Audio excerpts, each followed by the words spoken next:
Bonjour tout le monde. Alors, une petite vidéo rapide où j'avais envie de vous parler à nouveau du mental, de l'ego euh, et du lâcher prise.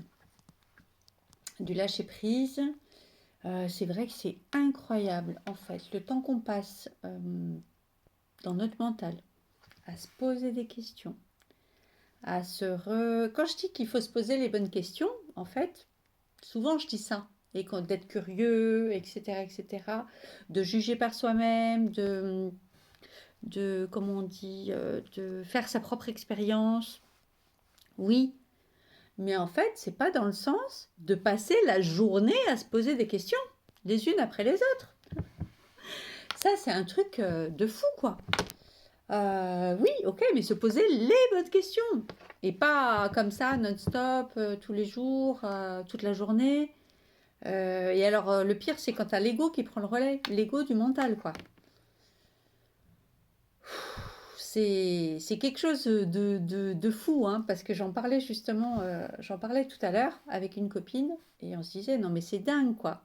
Et quand on arrive à sortir de ça, à un moment donné, eh bien, on arrive à avoir une accalmie, et ça fait du bien, hein, parce que, waouh, ouais, c'est sans jugement, hein, toujours pareil, hein. De toute façon, tout ce que je vous raconte ici dans les vidéos et dans ce que je vais vous partager, ce ne sont que des choses que je connais moi-même, que j'ai vécues moi-même, que j'ai expérimentées. Voilà, dans ma propre vie, dans ma personnalité, dans dans mes expérimentations, dans, ouais, dans mon cheminement, en fait.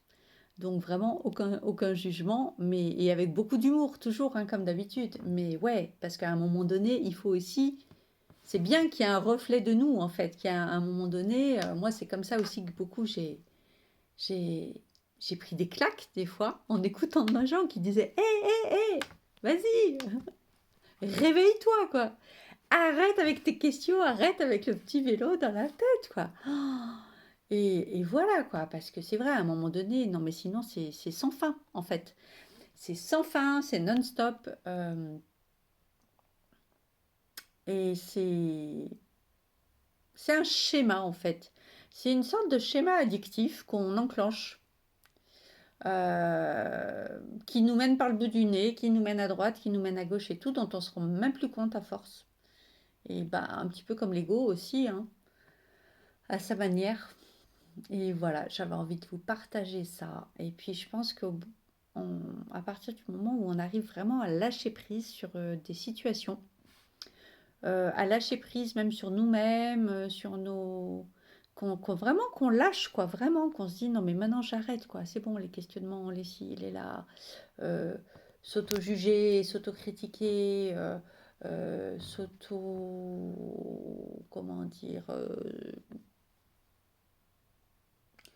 s'auto-analyser, voilà, c'était ça le mot que je cherchais, s'auto-analyser, non mais au bout d'un moment, tu dis, c'est bon, quoi, c'est pas possible.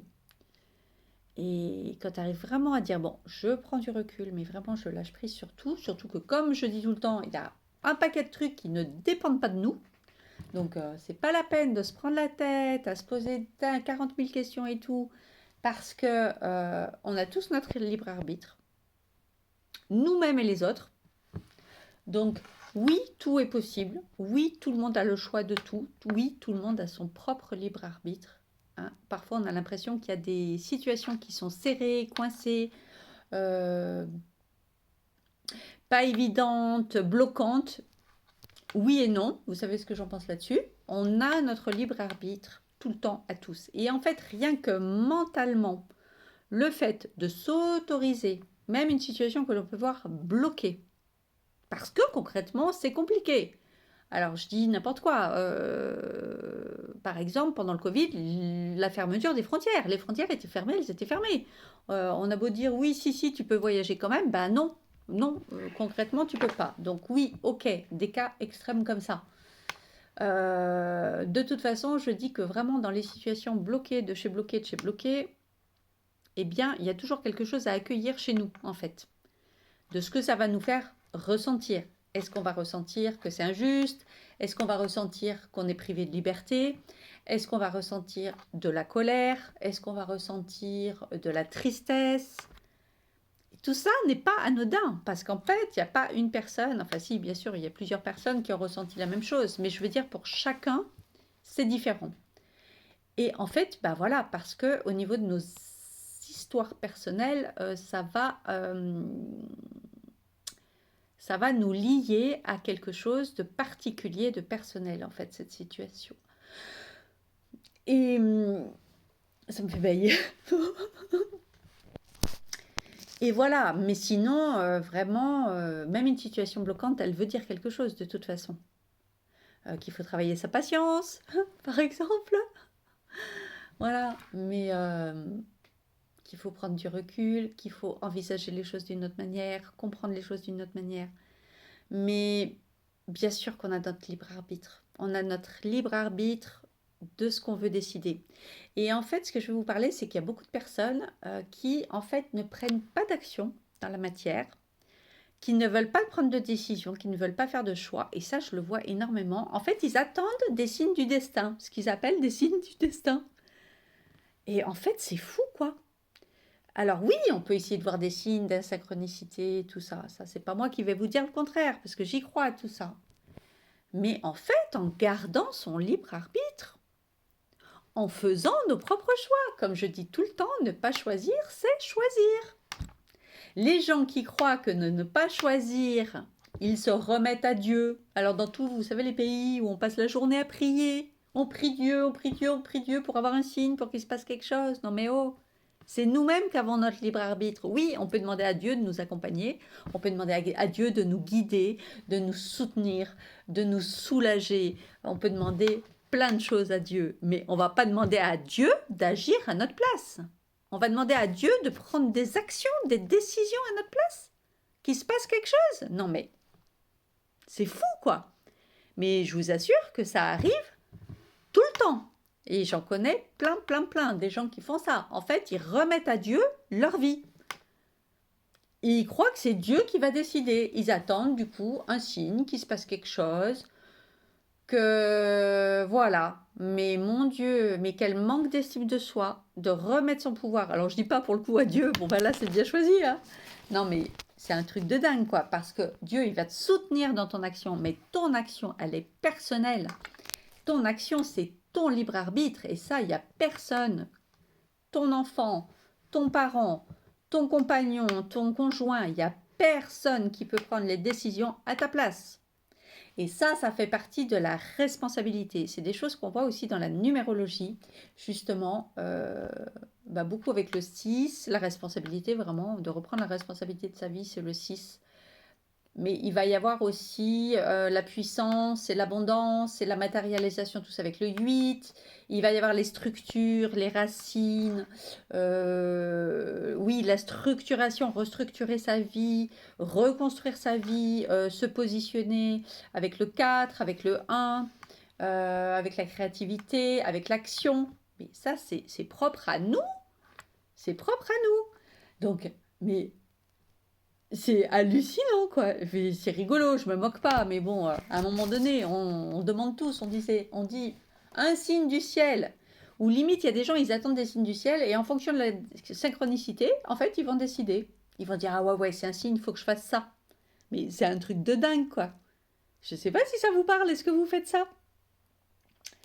Pour moi, bien sûr, ce n'est pas une vérité, c'est ce que je pense, ce qui me parle, la manière dont je perçois les choses. C'est complètement hallucinant de remettre sa volonté, du coup, ses actions, sa vie, son chemin de vie, son orientation, de laisser ça au hasard en fait, ou de remettre son pouvoir à quelqu'un d'autre, de laisser ça complètement au hasard, ou carrément il y en a mais qui laissent pourrir le truc, qui ne décident rien. Et ils croient qu'en décidant rien, il va se passer ce qu'il y a de mieux pour eux. Si. Et oui. Ah oui. Il va se passer ce qu'il y a de mieux pour eux. Et après, ces mêmes personnes-là se disent, je ne comprends pas pourquoi, à chaque fois que je décide un truc, ça foire, ou pourquoi je suis pas alignée dans ma vie, pourquoi en fait j'ai foncé dans un mur, pourquoi ben, juste parce que tu tiens pas compte de ton propre pouvoir personnel, de tes envies, euh, de tes besoins. Voilà, tu remets tout ça au hasard, à l'univers, pour que au cas où il se passe quelque chose tout seul, quoi.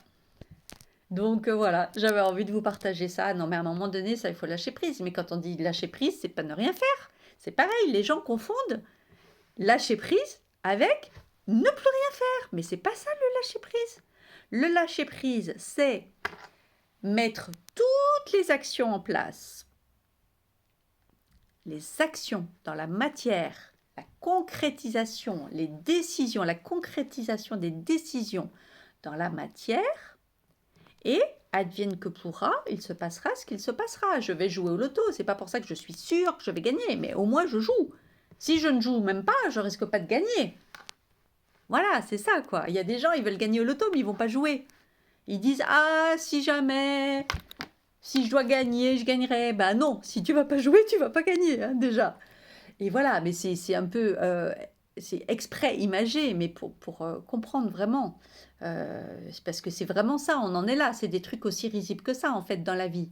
Des gens qui veulent qu'il leur arrive des trucs, des trucs qui se passent dans leur vie, mais en fait, ils ne font rien dans la matière, dans la prospection, dans les décisions, dans acter les choses concrètement pour que quelque chose se passe. Donc vas-y, donne des signes à l'univers, mais pas juste dans la pensée ou dans la prière, dans des actions. Voilà. Et après, effectivement, tu lâches prise parce que tu n'as pas de moyens, par contre, sur le résultat. Sur les résultats, on n'a pas de moyens d'action. Et encore plus si c'est un résultat qui dépend aussi d'autres personnes, genre une embauche, une collaboration. Alors là, oui, une fois que tu as tout fait, que tu as postulé, que tu t'es positionné, que tu as repris tes études, que tu es compétent, que tu as les diplômes, que tu as tout fait, que tu es en place pour ça et que tu as mis toutes les actions pour ça, bah, oui, après, il faut lâcher prise par contre. Ça sert à rien de vouloir ou de rappeler les gens tous les jours. Hein. Ça va rien changer. Donc là, après, oui, il faut complètement lâcher prise sur le résultat. Parce que là, pour le coup, on ne peut rien faire d'autre. Juste accueillir, on sait que le truc, on l'a lancé à l'univers et eh bien, on continue, on reste dans l'action, selon nos besoins, selon nos envies, et puis, Inch'Allah, comme on dit, voilà, Inch'Allah, on verra. Mais une fois que tout est posé, qu'on s'est positionné, qu'on a décidé, qu'on s'est respecté dans nos choix, dans nos besoins, on s'est respecté, et qu'on est passé à l'action. Voilà. Est-ce que ça vous parle? Ben, j'espère que ça va au moins vous donner la pêche pour passer à l'action, pour ce que vous avez envie, pour vos projets et tout. Allez-y, go, go, go, go, go, allez-y, hein, parce qu'il n'y a rien qui va se faire tout seul. Hein. Donc, bah voilà, je vous souhaite tout plein de bonnes énergies. Bisous, bisous du cœur.